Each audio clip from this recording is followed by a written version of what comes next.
Bien, mis amados hermanos, vamos a leer un pasaje que se encuentra en la carta de San Pablo a los romanos.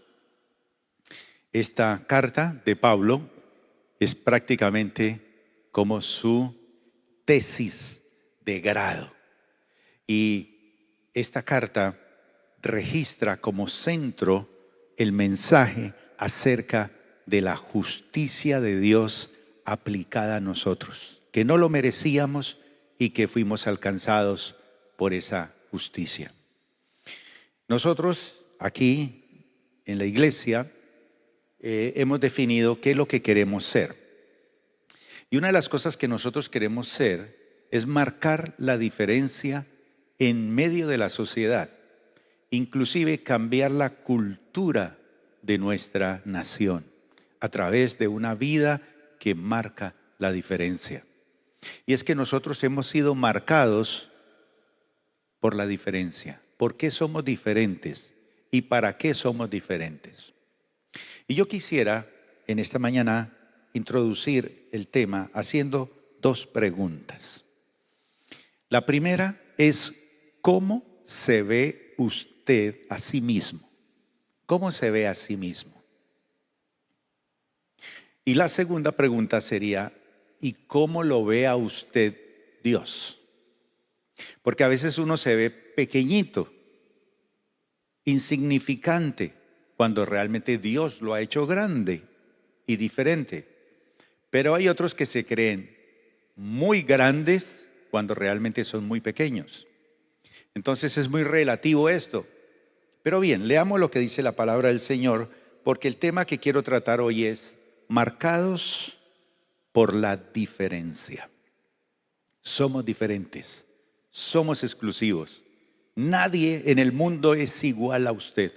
Usted es único y exclusivo.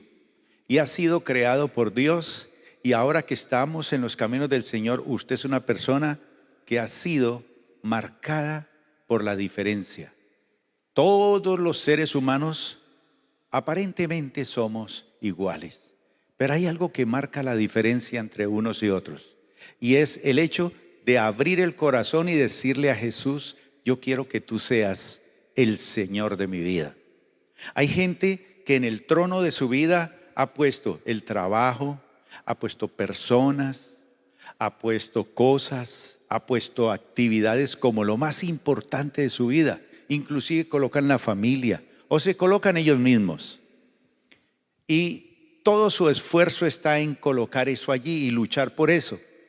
Hay algunos que marcamos la diferencia cuando bajamos todas esas cosas de ese trono y colocamos al Señor Jesús como el centro. Y cuando establecemos a Jesús como el centro, es decir: Señor, yo estoy dispuesto a establecer los principios del reino de Dios en mi vida.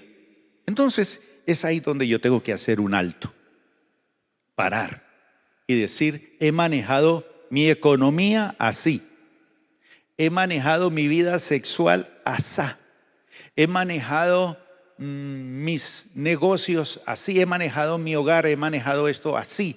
Pero ahora que encuentro lo que dice la palabra de Dios, quiero extraer lo que está allí y colocarlo en mi vida, y establezco el reino de Dios en mi vida. ¿Y eso qué implica? Rendir mis derechos, morir al yo, someterme al señorío del reino y saber que cuando yo establezco los principios del reino en mi vida, voy a prosperar, me va a ir bien. La palabra del Señor dice: el que encubre sus pecados no prosperará, pero el que los confiesa y se aparta hallará misericordia. Es decir, que cuando tomamos decisiones encontramos la prosperidad, encontramos la bendición del Señor. Ahora, leamos este versículo que dice así: entonces, ya que hemos sido hechos justos a los ojos de Dios por la sangre de Cristo, con toda seguridad Él nos salvará de la condenación de Dios. Pues como nuestra amistad con Dios quedó restablecida por la muerte de su Hijo, cuando todavía éramos sus enemigos, con toda seguridad seremos salvos por la vida de su Hijo. Así que ahora podemos alegrarnos por nuestra nueva y maravillosa relación con Dios, gracias a que nuestro Señor Jesucristo nos hizo amigos de Dios. Esta cuestión de la amistad es muy seria, mis hermanos, porque usted no tiene muchos amigos. Usted se relaciona con mucha gente, pero decide 2 o 3 que son el llavero de su vida, los que usted coloca allí. Y ese tipo de amor se llama el amor filial. Es un amor de la elección, donde usted decide quién es. Pero el amor de Dios es el amor ágape, el amor incondicional. Entonces, Dios ama a todo el mundo, pero no todo el mundo son sus amigos. Usted puede amar con el amor ágape a todo el mundo y tiene que amarlo con ese amor incondicional. Pero usted decide quiénes son sus verdaderos amigos. Entonces Dios amó a todo el mundo, pero no todo el mundo fue su amigo. Sus discípulos tuvo 2 o 3 amigos. Al final, ya cuando Él se iba a ir, es que le dice a sus discípulos: ya no los llamaré siervos, sino que los voy a llamar amigos. Los decide incluir a todos en el llavero. Y el amor de Dios es un amor incondicional. Dice aquí Pablo que Jesús nos hizo amigos de Dios. Y cuando uno es amigo de Dios, entra en una relación mucho más profunda, de parte y parte. Hoy vamos a ver algo muy importante, y es cómo llegamos nosotros a marcar la diferencia mediante el diseño de Dios para nuestra vida, y lo vamos a hacer a partir de 2 aspectos esenciales. Número 1, nuestra posición, y 2, nuestra condición. Pero una cosa es posición y otra cosa es condición. Hay una cosa que es indiscutible, que es nuestra posición. ¿Qué nos dice Pablo aquí? Que nuestra condición a través de Cristo es que Él nos hizo justos. Y dice que nos hizo justos a los ojos de Dios por la sangre de Cristo, y que con toda seguridad Él nos va a salvar de la condenación. Eso es indiscutible. Lo que sí puede ser discutible es nuestra condición en Cristo. ¿Y cómo y de qué depende nuestra condición? Le pregunto, ¿usted está en condiciones para la maratón esta que están haciendo hoy? Usted dice: no estoy en condiciones. ¿Y por qué no está en condiciones? Bueno, porque ya estoy muy viejo, ya no puedo, o porque, aunque estoy joven, no he entrenado lo suficiente.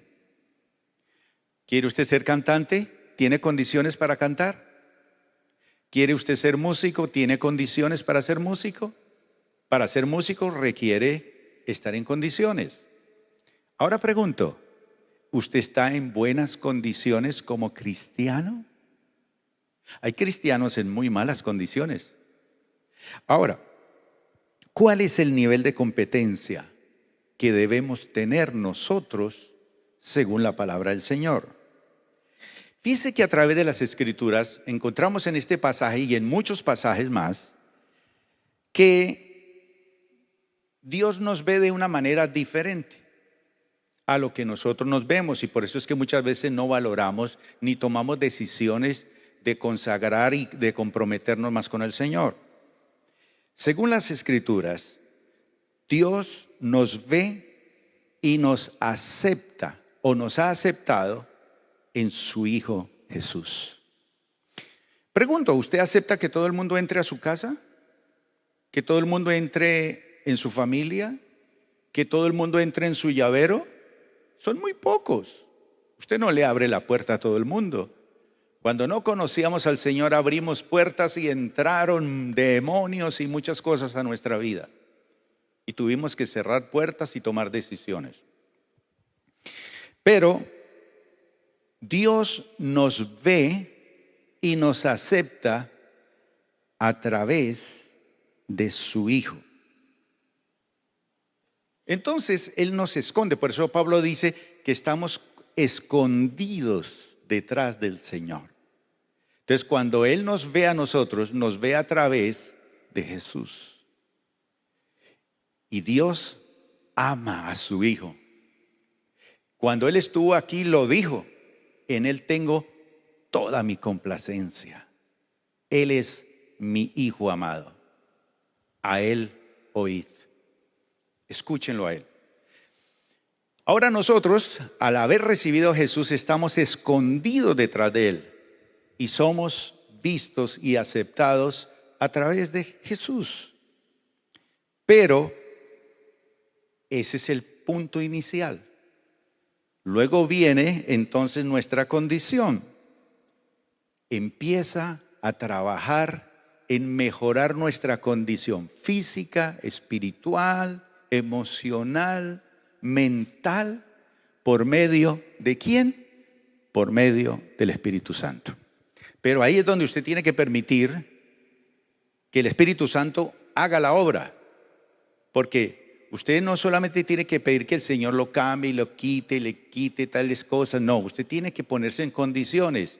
El Espíritu Santo es el entrenador, el que le dice haga esto o aquello, pero es usted el que tiene que dar los pasos de obediencia al Señor. Entonces, el Espíritu Santo trabaja en nosotros para transformar nuestra condición a medida que nosotros nos vamos acercando a qué condición es la que Él quiere. Dice la palabra, conforme a la imagen de Cristo. Ese es el modelo. Por eso cuando nosotros pensamos en la iglesia de plenitud, dijimos, ¿qué queremos ser? Ser una iglesia según el diseño de Dios, ser adoradores, creados para ser como Jesús, santidad. Y esa es la imagen que nosotros, y esa es la condición que queremos llegar. Y yo sé que cada uno de nosotros tenemos luchas espirituales, queremos esforzarnos por lograr cosas, y eso es normal. Pero quiero mencionar rápidamente 4 cosas que debemos aprender sobre nuestra posición y nuestra condición. Romanos capítulo 5, versículo 8 y 9, encontramos aquí un hermoso recordatorio acerca del amor de Dios para nosotros. Dice que a pesar de que nosotros éramos pecadores, dice que Cristo murió por nosotros para justificarnos, es decir, declararnos justos. Usted no debe nada. Y también para reconciliarnos con Dios. Éramos enemigos, ahora somos amigos. Esta es nuestra posición en Cristo. No es negociable. Está hecho. Fuimos declarados justos y aceptados por la obra redentora de Jesús en la cruz. Eso ya fue hecho. Usted fue declarado justo y fue aceptado. Le abrieron las puertas, bienvenido. Usted es parte de la familia y además ser parte de la familia, usted es amigo de Dios. ¿Cuántos pueden decir gracias, Señor, por eso? Ya lo tiene, usted no tiene que luchar por eso. Ya lo tiene. Es decir, que Dios nos ve sin mancha y nos considera justos en Cristo. Eso no es discutible. Nos ve sin mancha y nos considera justos. Veamos 2 Corintios 5:21, lo que dice Pablo.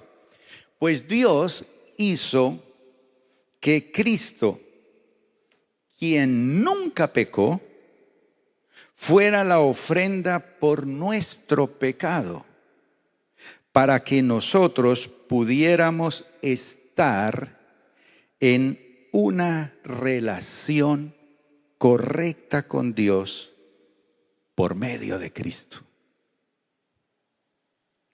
Eso ya fue hecho. Ya fue hecho. Esa es nuestra posición. Ya lo tenemos. Ya estamos adentro. Somos parte del equipo de Dios. Y dice que aún siendo pecadores nos amó y nos metió allí. Entonces decimos, bueno, Señor, gracias por llamarme y meterme en tu reino, en tu rebaño, aunque yo esté sucio y aunque esté desbaratado y aunque he manejado una vida desordenada, pero ya estoy adentro. Pero veamos la diferencia entre lo que es la posición y la condición, que ahí es donde está el detalle, que es bien interesante. Porque nuestra posición es que antes, dice la palabra, éramos oscuridad, éramos tinieblas. Así que usted era un tinieblo, usted era una tiniebla. Pero cuando vino ese cambio de posición, dice que conocimos al Señor y Él nos pasó de las tinieblas a la luz. Ahora estamos en la luz. Y nos dice que ahora que estamos en la luz, vivamos como hijos de la luz. ¿Y cómo vivimos como hijos de la luz? Mejorando nuestra condición. Y ahí es donde nosotros tenemos que entrar en la santificación práctica, tomar decisiones. Sencilla, nadie nos dobla el brazo, nadie nos lava el cerebro. Es nosotros los que vamos mejorando nuestra condición y nos rendimos. Y el Espíritu Santo nos ayuda y nos pone en la estatura que debemos de estar y en las condiciones que debemos estar. Pero ¿por qué no mejoramos nuestra condición? Porque no estamos dispuestos a mejorarla. No tomamos decisiones. Entonces, ¿cuál es la diferencia? La diferencia es que nuestra posición se refiere a cómo Dios nos ve y nos trata a través de la obra de Cristo. Listo, somos declarados ¿qué? Justos y santos. Entonces la esposa mira al esposo y dice, ¿este hombre es santo? ¿Este hombre es justo? Parece que no. Si el pastor supiera lo que este hombre hace aquí en la casa a solas, cómo grita, lo que hace, o esta mujer o este muchacho, lo que hace. Entonces usted dice, ¿qué santo va a ser? ¿Qué justo va a ser? No, no, no. ¿Qué dice la palabra? ¿Que sí o que no? Que sí. Entonces, ¿en qué radica el problema? ¿En su posición o en su condición? Entonces ya la condición no es buena. ¿Por qué? Porque grita, porque insulta, porque se le zafa la cadena, porque toma decisiones tontas.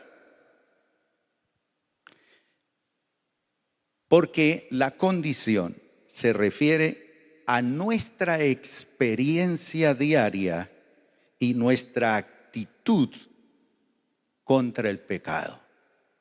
Y ahí es donde tenemos que tomar decisiones nosotros. La experiencia diaria de lo que es el reino de Dios en nuestra vida y nuestra actitud. Es decir, que aunque podemos fallar y podemos cometer errores y aún pecar, nuestra posición en Cristo permanece inmutable. Eso no es negociable. No se deje engañar por el diablo.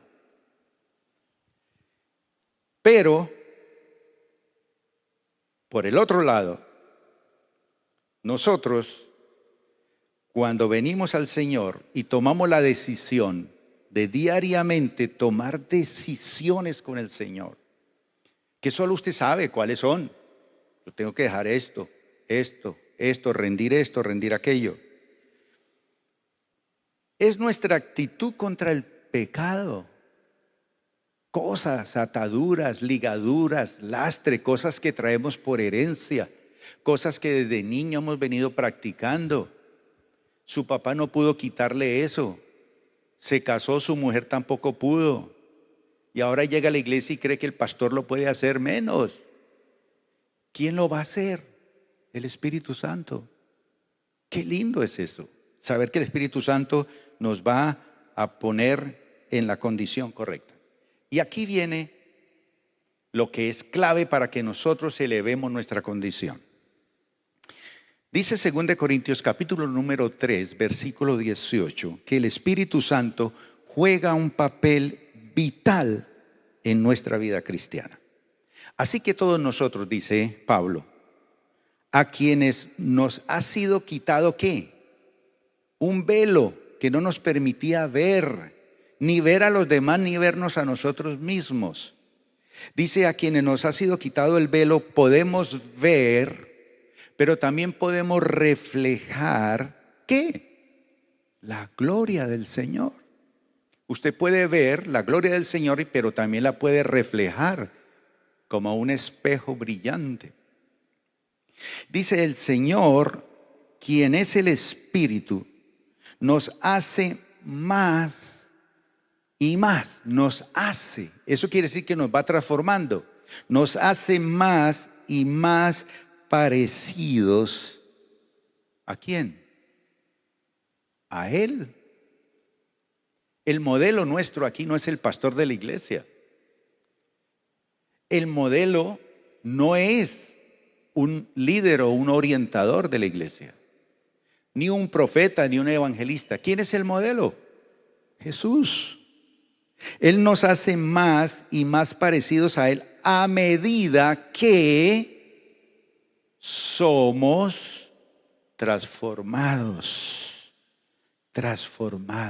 no reformados. El diablo deforma, el hombre reforma, pero Dios transforma. Y esa transformación, ¿cómo se produce? A medida que somos transformados a su gloriosa imagen.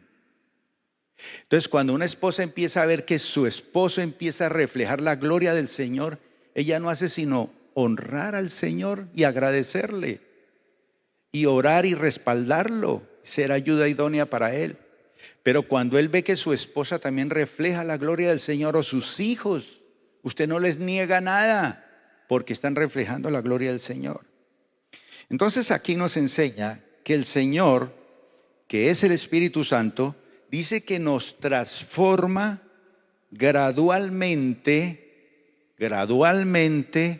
a la imagen de Jesús. El Espíritu Santo quiere decir aquí que Él trabaja en nosotros a medida que nosotros lo permitimos. Por eso dice la palabra, no resistan, no se opongan al Espíritu Santo. Cuando el Espíritu Santo te está tocando, te está hablando, te está quebrantando, te está cacheteando, despiértate, mira, por ahí no es. Eres tú el que tienes que permitir. Yo te ayudo, pero ¿quieres o no quieres?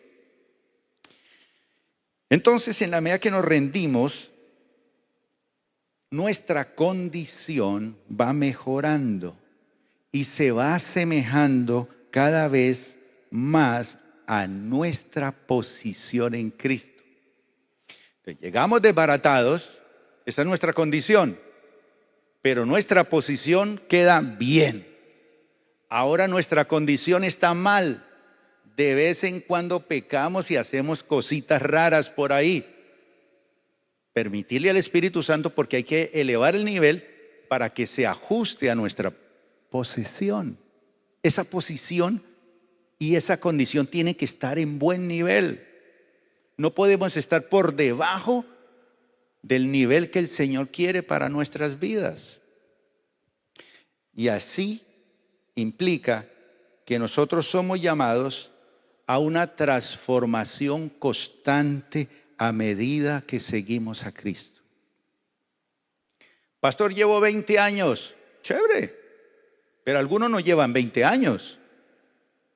Llevan un año repetido 20 veces. Lo han perdido 20 años. No han avanzado. No han avanzado. Entonces, que usted lleva 20 años en el Evangelio, eso no tiene nada que decir. Porque ha perdido 20 años. Pero cuando alguien dice, he ganado cada año, es que he sido transformado. Pregunto, ¿necesitamos ser transformados como esposos?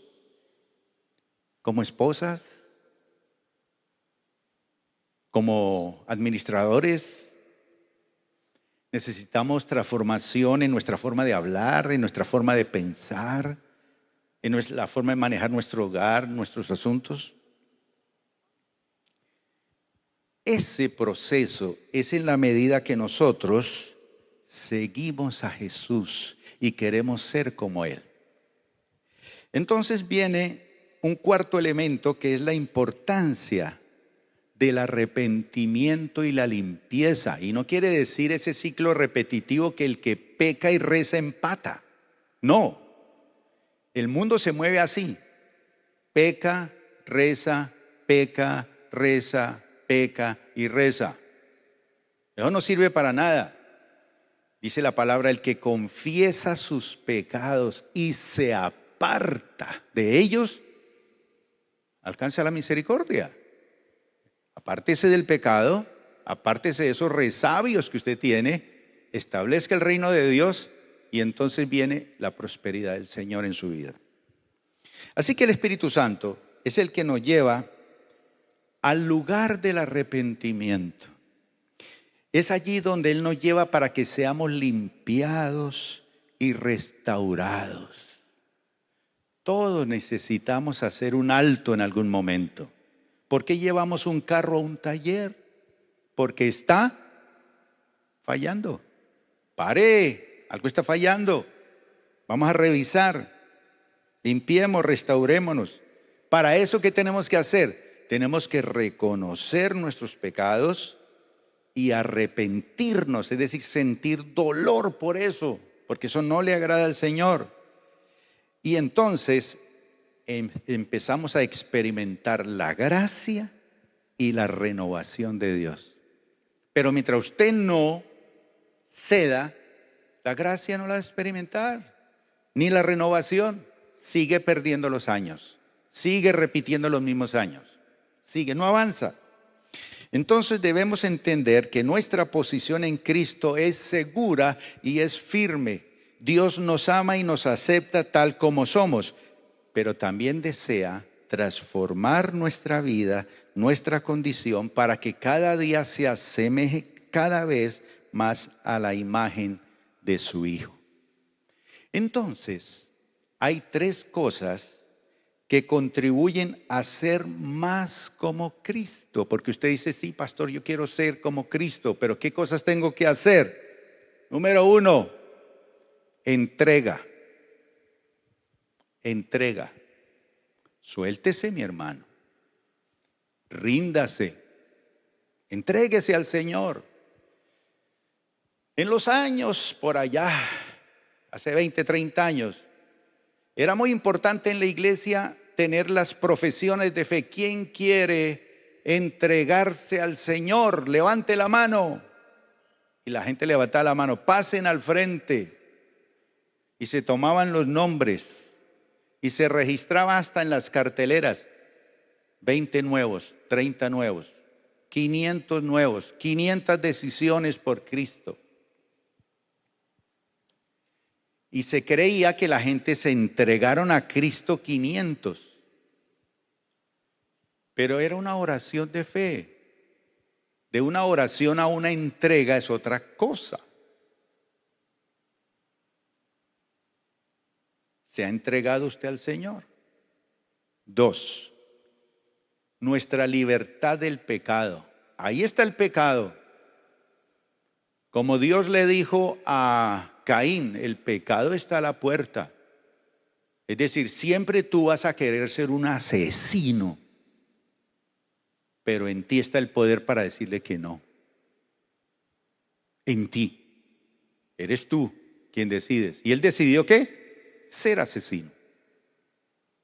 Pero Dios le dijo, usted tiene el poder para decirle que no. Entonces la cuestión del pecado es algo que nos vamos habituando y nos hemos acostumbrado a practicarlo y a vivirlo. Pero ya estamos en el Señor. Hay que tomar decisiones con eso. Y eso tiene que ver con nuestra condición. Sigue igual. Igual de bandido hace 20 años. Igual de mentiroso hace 20 años. Igual de caprichoso hace 20 años. Grita igual que hace 20 años.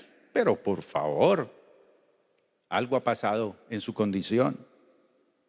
Entonces hay que estar firme en esa actitud de libertad del pecado. Quítese eso de encima, mi hermano. El Señor dice a través de su palabra, haced morir lo terrenal. Cuando usted ve una cucaracha por ahí en la cocina, ¿qué hace? La toma y con huevos pericos, ¿sí? ¿Qué hace? Muchos que saltan y gritan, pero hay alguien valiente y ¡ta! La hice morir, una menos. Hay cosas que hay que hacerlas morir, pero es usted quien tiene que hacerlas morir. Y el Espíritu Santo le va a ayudar. Y cuando usted supera eso, se está poniendo en condición con el Señor. Y eso se refleja, eso se nota. Uno a veces dice, pero este hermano, ¿cómo ha cambiado? Dios mío, su forma de hablar, su forma de mirar, su forma de tratar a su esposa, su forma de hacer, hasta el aseo de la iglesia lo hace diferente. Ya está barre mejor. Sonríe, eso se nota, el sol no se puede tapar con una mano. Pero la tercera cosa es nuestro crecimiento espiritual. Un niño es un niño y es lindo, pero es tan bonito también irlo a ver creciendo. Y llega a la adolescencia, y llega a la juventud, se hace hombre, se casa, tiene sus hijos, todo su desarrollo, crecimiento.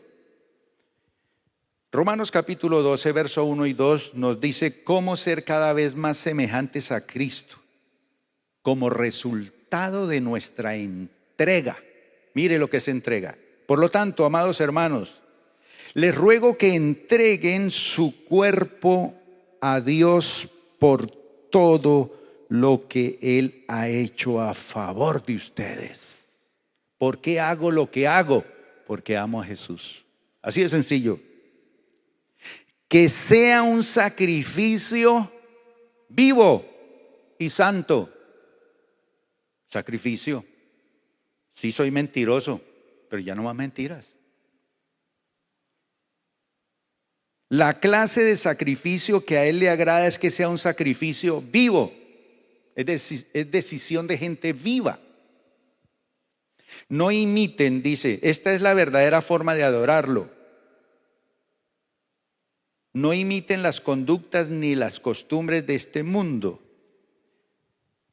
Cuando uno presenta su cuerpo en sacrificio vivo, esto le agrada al Señor. Esta es la forma de adorarlo. En la Iglesia Plenitud hemos decidido vivir para adorar. Ser adoradores, ese es el diseño de Dios. Cuando una persona es adoradora de Dios, es una persona que se rinde, que presenta su cuerpo a Dios, que lidia con el pecado, que sabe que no hace esto o aquello porque yo amo a mi Señor, porque Él hizo todo por mí, entonces yo no voy a hacer esto.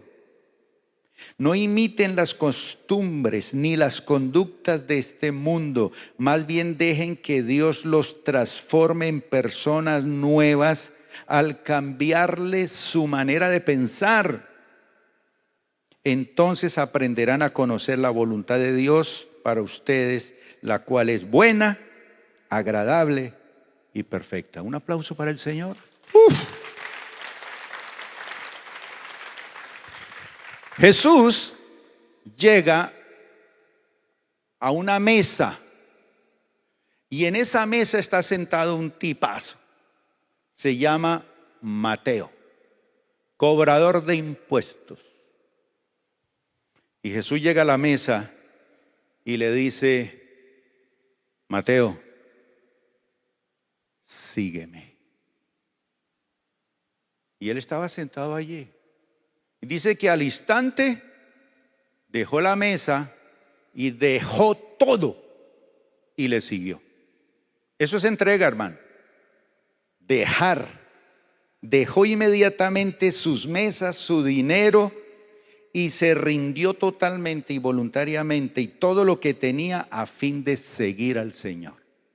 Eso es entrega. Así de sencillo. No, espere, voy a enterrar a mi mamá, a mi papá, espere, cierro el negocio, espere. No, se paró y lo siguió. Eso es dejar. Juan el Bautista, llegan y le dicen: oiga, usted es muy bobo. Usted se puso a predicar y a preparar el camino a Jesús y mire, ahora todo el mundo se fue detrás de él y usted quedó ahí en el desierto bobo. Haga algo. Mire, le están dividiendo su iglesia, se le están yendo por otro lado. Porque las multitudes se fueron detrás de Jesús y lo dejaron a él solo. Y él dijo: no, aquí no hay problema. Es necesario que él crezca y que yo disminuya. Eso es entrega total.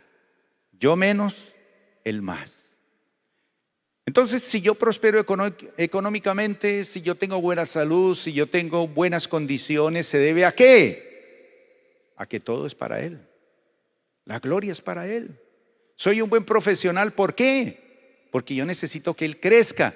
Porque cuando digan: ¿y usted por qué es honesto? Porque yo soy cristiano.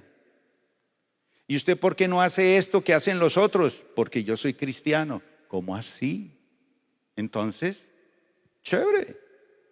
El otro versículo está en Romanos 6:11. Así también ustedes, con respecto a la libertad del pecado, deberían considerarse muertos al poder del pecado. El pecado tiene poder, atrae, pero muertos, pero vivos para Dios por medio de Cristo Jesús. No permitan que el pecado controle la manera en que ustedes viven. No caigan ante los deseos pecaminosos. No dejen que ninguna parte de su cuerpo se convierta en un instrumento del mal para servir al pecado.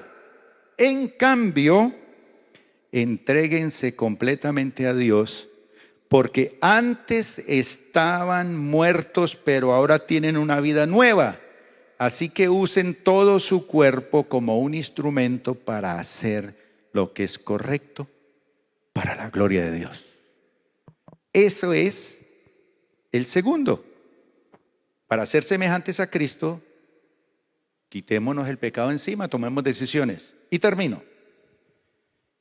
Para ser semejantes a Jesús es el resultado del crecimiento cristiano.